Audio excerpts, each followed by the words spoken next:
நாம் தமிழர் கட்சியிலிருந்து மகளிர் பாசறை நிர்வாகி காளியம்மாள் பிரகாசம் அவர்கள் நாம் தமிழர் கட்சி விட்டு விலகுவதாக பேட்டி ஒன்றை அளித்துள்ளார்.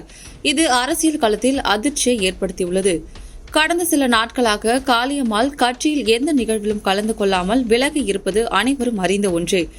அதற்கு நாம் தமிழர் கட்சி தலைமை ஒருங்கிணைப்பாளர் சீமானுடன் ஏற்பட்ட முரண்பாடு என பல காரணங்கள் கூறப்பட்டாலும் தனது உடல்நிலையே காரணம் என்று காளியம்மாள் கூறி வந்தார். மேலும் கட்சியை விட்டு நான் விலகப் போவதும் இல்லை, அண்ணனை விட்டு நான் விலக மாட்டேன் என பல மேடைகளில் கூறி வந்தார்.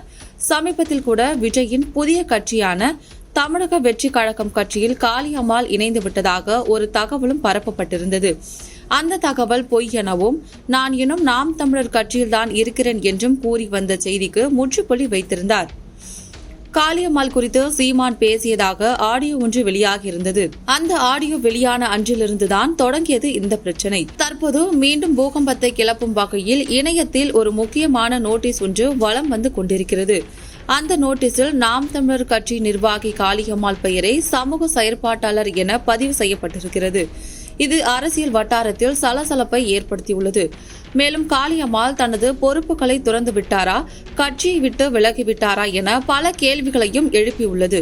மேலும் ஆச்சரியமூட்டும் விதமாக அந்த நோட்டீஸில் காளியம்மாள் பெயருடன் சேர்ந்து பல அரசியல்வாதிகளின் பெயர்களும் இடம்பெற்றுள்ளது. ஆனால் அந்த அரசியல்வாதிகளின் பெயர்கள் கட்சி கொடியின் நிறத்தில் பொறிக்கப்பட்டுள்ளது. அவர்களின் பெயர்களின் கீழ் அவர்களது கட்சியின் பெயர் உள்ளது.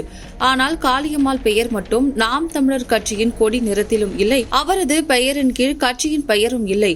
கட்சி பெயருக்கு பதிலாக சமூக செயற்பாட்டாளர் என்று எழுதப்பட்டுள்ளது. காளியம்மாள் ஒரு சமூக செயற்பாட்டாளராக இருந்தபோது சீமான் தான் காளியம்மாள் செயல்பாடுகள் பிடித்து போய் கட்சியில் இணைத்துக் கொண்டதாக கூறப்படுகின்றது. அன்றிலிருந்து காளியம்மாள் தன் பெயருக்கு பின்னால் நாம் தமிழர் கட்சி என்றுதான் இணைத்திருந்தார். இத்தனை ஆண்டுகளுக்கு பிறகு காளியம்மாள் பெயருக்கு பின்னால் சமூக செயற்பாட்டாளர் என்று வந்துள்ளது. இதுவே காளியம்மாள் கட்சியை விட்டு விலகுவது உண்மை என்பதை காட்டுகிறது. மேலும் இந்த செய்தியை உண்மையாக்கும் வகையில் காளியம்மாள் அவர்கள் தனியார் ஊடகத்திற்கு பேட்டி ஒன்றை அளித்துள்ளார். அதில் நீங்கள் நாம் தமிழர் கட்சியை விட்டு விலகப் போகிறீர்களா என்ற கேள்விக்கு கூடிய விரைவில் பதிலளிப்பேன் என்று கூறியிருக்கிறார். இந்த பதில் அவர் கட்சியை விட்டு விலகப் போவதை உறுதிப்படுத்துகிறது. நாம் தமிழர் கட்சியை விட்டு சமீப காலமாகவே நிர்வாகிகள் பலர் விலகும் நிகழ்வுகளும் அரங்கேறி வருகிறது. விலகிய நிர்வாகிகள் அனைவரும் சீமானுக்கு எதிரான கருத்துக்களை கூறுவதோடு சீமானை கடுமையாக விமர்சனம் செய்கின்றனர். அது மட்டுமல்லாமல் நாம் தமிழர் கட்சியின் கொள்கைக்கு எதிரான கட்சிகளுடன் இணைந்து கொள்கின்றனர். தற்போது காளியம்மாளும் கட்சியை விட்டு விலகப் போவதும் உறுதியாகியுள்ளது. இது கட்சிக்கு எந்த வகையிலும் பாதிப்பை அளிக்காது என கூறப்படுகின்றது.